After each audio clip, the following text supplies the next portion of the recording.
Hey everyone, it's Albie. Welcome back to my channel. For today's video, I will be going over my July reading plans. Hard to believe it's already going to be July. We'll be halfway through with 2023. Feels like we just started this year yesterday, so kind of crazy. I'll start off with the first book that I'll be reading. It's actually a cozy mystery. On July, is it 2nd? I believe July 2nd, the Teacups and Murder Book Club is hosting a live video chat of their book club pick, which is Mexico, Margaritas, and Murder by Wendy Day. It's a cozy mystery. From what I've read, it's sort of like the Golden Girls meets Thelma and Louise. It's fairly short. I think it's about 238 pages, which that's, not as long as a typical romance, so it's nice.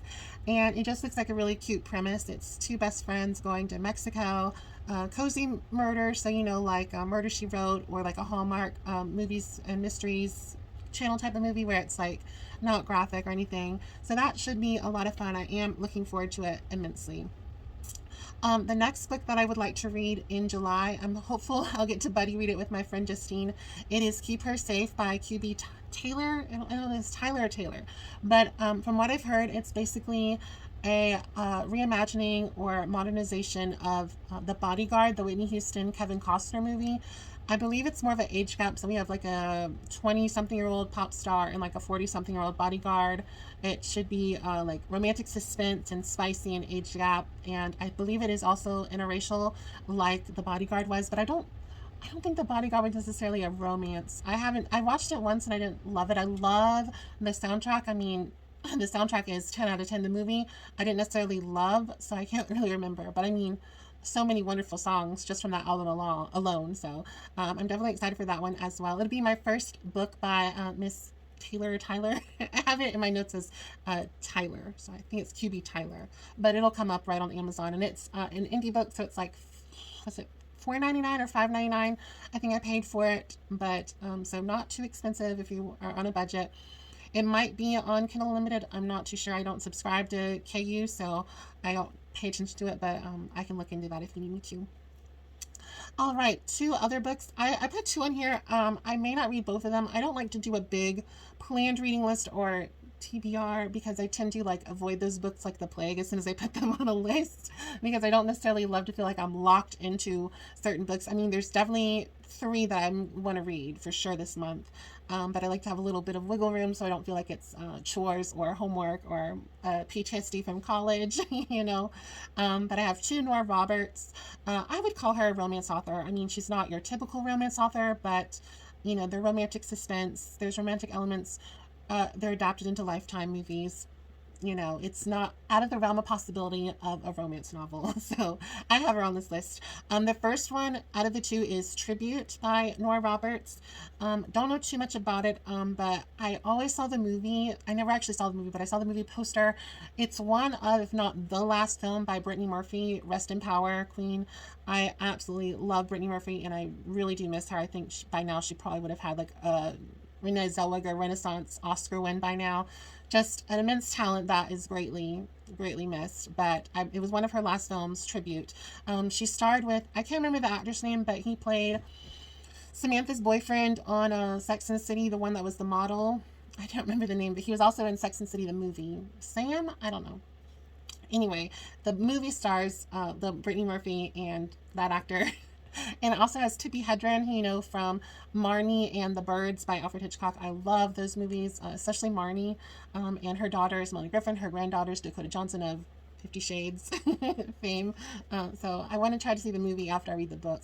And the second Nora Roberts pick I have for this month is The Reef. I'm like, it's the summer. I'm not necessarily going to pick up something called The Reef like in November. So I read a little bit about it and it looks wonderful. It's about I think she's a marine biologist or something, but anyway, they go to like the Bahamas or the Caribbean in search of a lost treasure. It just sounds like so much fun. It sounds like some of my favorite like getaway Hallmark movies where they like one's like The Lost Pearl with Lindsay Wagner and Christopher Ploha. I really love that one. It kind of reminded me of that, just the premise. but it seemed like a lot of fun. It sounds like Romancing the Stone, you know, tropical and island breeze, La Isa Bonita sort of thing. So I'm excited for the Reef or Tribute. I might do both because they just sound really good. And my final book, or my final sort of planned book for the month of July, I'm kind of doing like a mini Christmas in July. I'm definitely excited for all the Hallmark movies they're going to show for Christmas in July. And I was sent the ARC of this, so you know, right away, whatever that means to you. I was sent an ARC, and it's Wreck the Halls by Tessa Bailey. I can't believe I got this ARC. I just, you know, on a whim was like, I'll add it because I, you know, you never know. And I was sent it. I was like, oh my gosh. But it's her new Avon holiday romance. It comes out, I believe, October 8th. But I was like, I need to read it really before October. And I'd kind of rather read it like in July when it's like Christmas in July is playing on Hallmark. I know QVC does like a Christmas in July thing. So Christmas is sort of in the humid air, so to speak. So I thought it'd be fun to pick up a holiday romance, and then I get it off my list and I don't have to worry about reading the ARC like in September. So Wreck the Halls looks really cute. I think it's like enemies to lovers. Like I say, I don't necessarily read the back of books because it kind of gives spoilers to me. I don't love spoilers. I don't necessarily have trigger warnings, but I'll like ask friends like if they've read a certain book more so to know like my trigger is it a slow burn, because I hate slow burns. Like yeah, I'll look at that and I'll look at the page length, because I can't with the independently published rom-coms that are 600 pages. I'm like, there I was like about to grab one. I was like, oh, where is the editor? You know, I don't know. I feel like some of those needed a little bit of tidying up, so to speak. Just my opinion. You know, I had a professor, she was wonderful. She did, when you study English literature as a major, you have to study literary criticism and analysis. And so I don't remember what that one was called. You had to take one for like your sophomore year, and then one for your senior year, because that's your capstone. And my professor for my like sophomore year one, she was like, you gotta tidy it up, keep it concise and clean. Like you definitely need to have like your whatever. I think we didn't have to write 20 to 50 pages for that. We had to write like 12 to 20 or something. But she's like, don't have 20 pages of fluff, you know.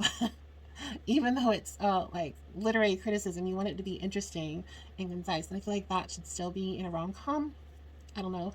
I'm a little more of a literary criticism person than I'd like to be. But yeah, that's my whole spiel about all that. Well, everyone, I hope you enjoyed this video. Hopefully there's something that piqued your interest as well. Maybe we're reading something that's overlapping. What's on your July reading plans or TBR? Let me know in the comments below. Maybe I'll add something to my list. Maybe I'll add something to yours. Maybe people like, don't read that. It's a slow burn. I'm like, oh no. Have a wonderful day, and I'll see y'all soon. Bye, everyone.